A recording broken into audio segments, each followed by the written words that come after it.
Olá, eu sou a Luca, a locutora da Rádio Rock, e também estudo psicologia, né? E aqui no Cada Caso um Caos, a gente dá uma geral aí, né, em alguns artistas com olhar voltado para o psicológico também, com comentários do professor querido, gente boa, o psicanalista Mário Sérgio Picorelli. Produção e edição é do Rafa Bolo e do Nico, da Pombo Produções. Valeu! Hoje, no Cada Caso um Caos, a gente vai falar do icônico guitarrista do AC/DC, né, o genial Angus Young. Angus MacKinnon Young nasceu dia 31 de março de 1955. Muita gente acha, né, que ele nasceu na Austrália, porque eles fizeram muito sucesso por lá primeiro. Mas a família é de Glasgow, da Escócia. Eles foram para Sydney, né, na Austrália, em 63, quando Angus tinha só 8 anos. A família era bem dura, né, e morou em alguns albergues em bairros de perifa e tiveram uma infância, assim, bem simples. O pai dele, o William Young, trabalhou muitos anos, assim, numa fábrica, né, ele operava a máquina de tudo que era jeito ali, né? Levava correspondência, pegava, sabe, nos carrinhos, assim, levando correspondência para geral. O cara era funcionário bem estilão, tempos modernos, né? O filme espetacular do Charlie Chaplin. Depois entrou para a Força Aérea Real, serviu na Segunda Guerra Mundial como mecânico de motores de voo e depois da guerra, o William trabalhou como jardineiro e também como carteiro.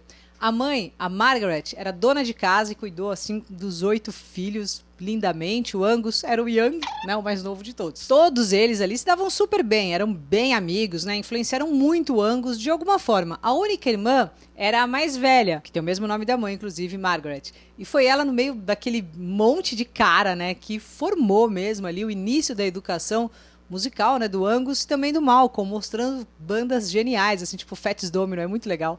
Chuck Berry, Bo Diddley e também Jerry Lee Lewis. Os outros irmãos mais velhos, o Stephen, o Alexander e o George Young, já eram bem envolvidos, né, com música e foram passando isso ali para os mais novos. Logo ali, quando o Angus tinha só 7 anos, ele já tinha ouvido muita coisa e já curtia rock, assim, a valer. Para ajudar, ele tinha um vizinho que tocava violão e o Angus, assim, molequinho, né, sempre ia lá tentar arranhar o instrumento, né? Até que ele ganhou um banjo e mudou a afinação total, e depois disso veio a paixão eterna, né, pela Gibson SG. O Angus disse que foi a guitarra que escolheu ele. A primeira vez que ele entrou numa loja, né, de instrumentos musicais, assim, ficou maravilhado pelas guitarras e tal. Ele falou que ficou pirando nas Gibsons, viu todas as Les Pauls, mas quando ele viu a SG, né, com esse mousepad aqui, né, com os 2 chifrinhos, assim, né, ele falou que foi como se um raio tivesse atingido ele, né? Por isso o raio lá do AC/DC, né? Desde os 9 anos, né, ele já pirava nessa SG. Na pré-adolescência, quando ele ganhou a Gibson SG, né, a guitarra virou, tipo, total depósito de afeto dele. Todo canto que ele ia,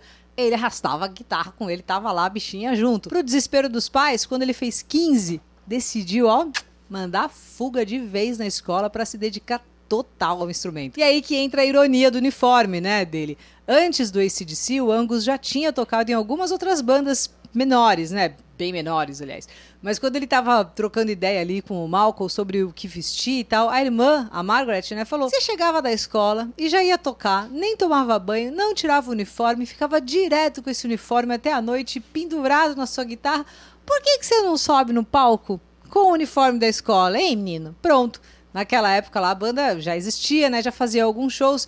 Inclusive eles tinham um empresário que achava super legal fazer o Angus tocar fantasiado cada hora de uma coisa, né? Então assim, ele já foi Gorila, já foi Super-Homem, Zorro, até que os irmãos concordaram lá com a ideia da irmã e mantiveram o uniforme escolar em todas as apresentações. Só um adendo, o primeiro uniforme que ele usou num show do AC/DC era um uniforme oficial de uma escola pública, ele não teve tempo de se arrumar e foi de uniforme mesmo lá, caiu pra dentro. Por isso que também teve essa ideia, né, da Margaret que rolou e deu certo. Bom, depois quem fazia os uniformes era a irmã, que inclusive também deu ideia do nome da banda. O irmão mais velho deles, né, o George Young, foi o cara que abriu os caminhos para os irmãos Malcolm e para o Angus. Ele já estava no rolê da música já, ó, há um tempão. Tocava no Easy Beats, que é uma banda dos anos 60, e ele também foi coautor daquele hit absurdo dos anos 70, Love's in the Air. Lembra? Do Joe Paul Young? Pois é, irmão do Angus. Quando a banda dele foi pro saco total, né, o George abriu uma produtora e aí focou em montar uma banda fodaralha ali com os irmãos. Ele produziu, né, e também tocou baixo em vários dos primeiros e mais importantes álbuns do AC/DC, né, incluindo os maravilhosos ali, né, coisas lindas, High Voltage, o TNT, Dirty Deeds, Ship, Let There Be Rock, Power Rage. É engraçado, né? Porque ele é um irmão pouco lembrado até, né? Mas foi essencial. Sem ele, não ia ter o AC/DC. Olha as músicas que o cara fez também, a ideia que ele teve, né? Claro que quando a gente fala do Angus, a gente lembra na hora do Malcolm, né?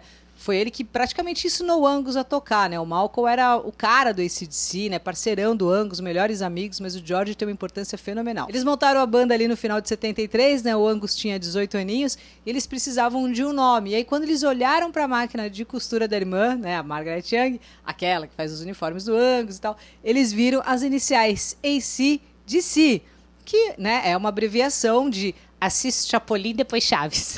Brincadeira. Significa corrente alternada e corrente contínua. Os irmãos sentiram que esse nome simbolizava a energia da banda, um som puro, sem efeito, e o amor deles pela música, e aí pronto, né? Virou nome no jeito. AC/DC e assinamos embaixo. No começo, eles faziam um cover do Chuck Berry, né? Inclusive aquela dancinha, né, do Angus, a Duck Walk, veio dessa fonte. Tiveram vários músicos, né, no AC/DC, passaram ali, sempre foi um entra e sai. O negócio mesmo eram os irmãos, o Malcolm e o Angus nas guitarras e o George fazendo ali toda a produção, né, gravando baixo, bateria, o que mais precisasse ele estava lá. Até que em 75, com o vocal, o Bon Scott, gravaram em 10 dias apenas o começo de uma história que ia transformar o rock, né? O High Voltage foi só o começo, né? A partir daí o mundo conheceu, né? TNT, a gente comentou aí agora há pouco, acabei de falar, né? Mas também aqui diz tudo aí, It's a Long Way to the Top If You Wanna Rock and Roll, maravilhosa, The Jack. Aqui começa mesmo a história do AC/DC e eu não vou nem entrar na discografia, porque senão a gente ia ficar aqui horas. Tem muitos vídeos aí no YouTube sobre o AC/DC. Mas eu vou deixar um link aqui do Heavy Lero do Casa Gastão com o Clemente, que tá bem legal aí. Aí dá pra você dar uma de chavada, tem várias partes falando bastante de discografia. O sucesso deles no mundo chegou com Let There Be Rock, né? A minha vida, inclusive, a minha identidade pessoal foi completamente transformada quando eu vi Back in Black. Muita gente passou por isso também, né? A sonoridade era surreal, né? Foi ali que virou uma chave, né? E nunca mais, eu pelo menos, saí do rock. E quem diria, né? Esse álbum vendeu mais de 50 milhões. A soma de todos os álbuns do AC/DC já passou os 200 milhões de discos vendidos. Eles são, se não a maior, sem dúvida, uma das maiores bandas de rock do mundo. Eu acho que pro meu mundo é a maior. O Angus Young transformou a vida, né, de muitas pessoas e de muitos músicos. Eu lembro eu indo no Jumbo Electro, Mapping, essas pegadas assim, com 13, 14 anos, para comprar a fita do The Razor's Edge, que é também um dos meus preferidos, né? Money Talks, maravilhosa, Thunderstruck, Are You Ready? Enfim, todas. E você aproveita, deixa e conta aí, né? Qual o disco preferido do AC/DC? Se é que dá pra ter um. Só um adendo do Back in Black, né? Até o The Razor's Edge, pra você ter uma ideia, foram 10 anos. E alguns álbuns lançados que não fizeram tanto sucesso, e a banda quase foi pro saco. Mas com esse, né, The Razor's Edge, eles levantaram e foram de novo pro topo do rock and roll. It's a long way to the top if you wanna rock and roll. Sábios. O Angus também passou muito perrengue, né, principalmente relacionado a perdas. 5 meses antes de lançar o Back in Black, o Bon Scott tinha morrido de intoxicação alcoólica. Isso foi em fevereiro de 1980. Muito pouco tempo antes, né, do lançamento do Back in Black. E a banda pensou mesmo em parar, só que o pai do Scott insistiu para eles seguirem em frente. O Michael disse que pegar a guitarra foi uma terapia, né? Foi a forma que eles encontraram ali para sair da tristeza que eles estavam. Então, 5 meses depois, veio o Back in Black com o Brian Johnson no vocal. Isso também é uma história super curiosa, né? O Brian era um cara que já estava ali com seus 32, 33 anos, já tinha tentado dar certo como vocal, mas não tinha rolado, já tava assim super, desencanei, tentei, não rolou, vamos lá trabalhar, né? Então ele acabou voltando para casa dos pais, trabalhar com um serviço burocrático, colocou a boina e abriu uma oficina mecânica, porque ele gosta.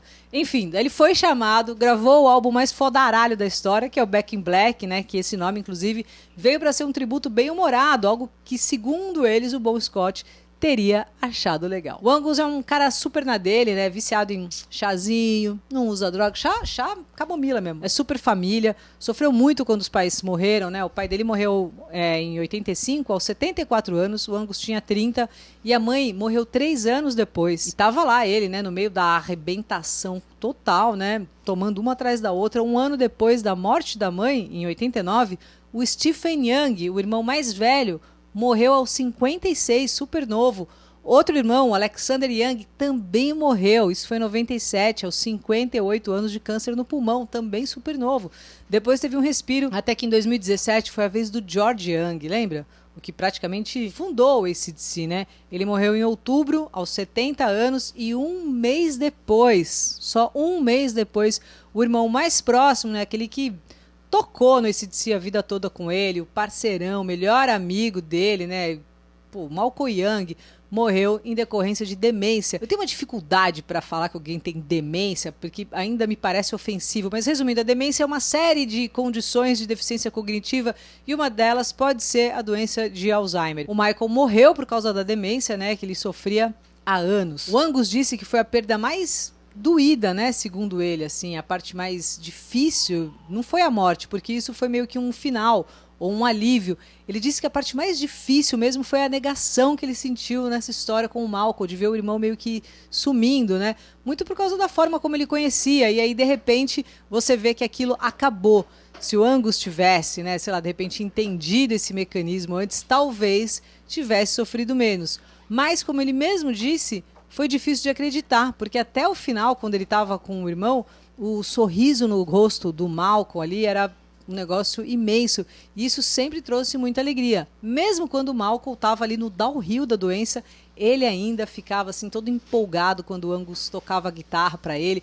O Angus disse assim que ele tentava acompanhar, sabe, bater o pé junto, e ele acreditava que o Malcolm sabia que ele estava lá. Meu, esse é meu irmão, tamo junto. Bom, para fechar, infelizmente, no ano passado, 2020, foi a vez da Margaret. Ela morreu aos 84 anos. 2020 não, ela morreu em 2019, hein? O Angus é um dos maiores guitarristas da história, da música, né? Ele também é apaixonado por história, também curte pintar paisagens, ele é conhecido como Forever Young, né? E se diz ser uma criança aprisionada mesmo ali num corpo de adulto. Ele fala que não consegue de jeito nenhum entender a idade que ele tem. Esse mês, agora março de 2021, ele faz 66 anos. Sobre a aparência física, né, ele diz que já foi muito encanado com a altura, né, ele tem 1,57 m, mas nem sofre com isso porque nunca foi bonito, então tá tudo bem, não é uma coisa dele. Bom, a gente viu a quantidade de perdas, né, de pessoas queridas na vida do Angus. A gente tá agora chegando aí, né, em abril de 2021, momento em que 2.000 brasileiros morrem por dia.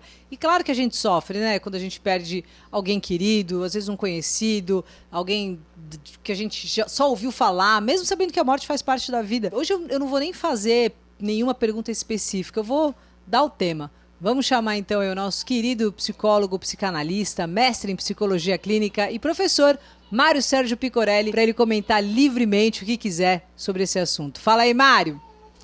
Pessoal, um grande abraço. Luca, hoje você traz a história do Angus MacKinnon Young, com uma sucessão de perdas e mortes na vida dele. Você deixa em aberta a pergunta sobre esse tema tão delicado e humano. Morte e vida, perdas e ganhos, são faces da mesma moeda e fazem parte de toda a nossa existência. As perdas tecem um fio que percorre de ponta a ponta a nossa vida e fazemos, sem perceber, um luto contínuo por uma perda. Por exemplo, perdemos o aconchego do útero materno para ganharmos a vastidão do mundo. Perdemos o status de Sua Majestade o bebê para ganharmos o status de uma criança. A criança se transforma em um adolescente e talvez seja esse o momento mais dramático de luto. Luto por uma criança que fomos, na incerteza de um adulto que seremos. Mais tarde, um idoso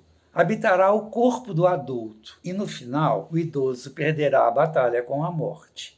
Esse é o ciclo da vida e da morte, das perdas e dos ganhos. Não é morbidez pensar ou falar sobre a morte.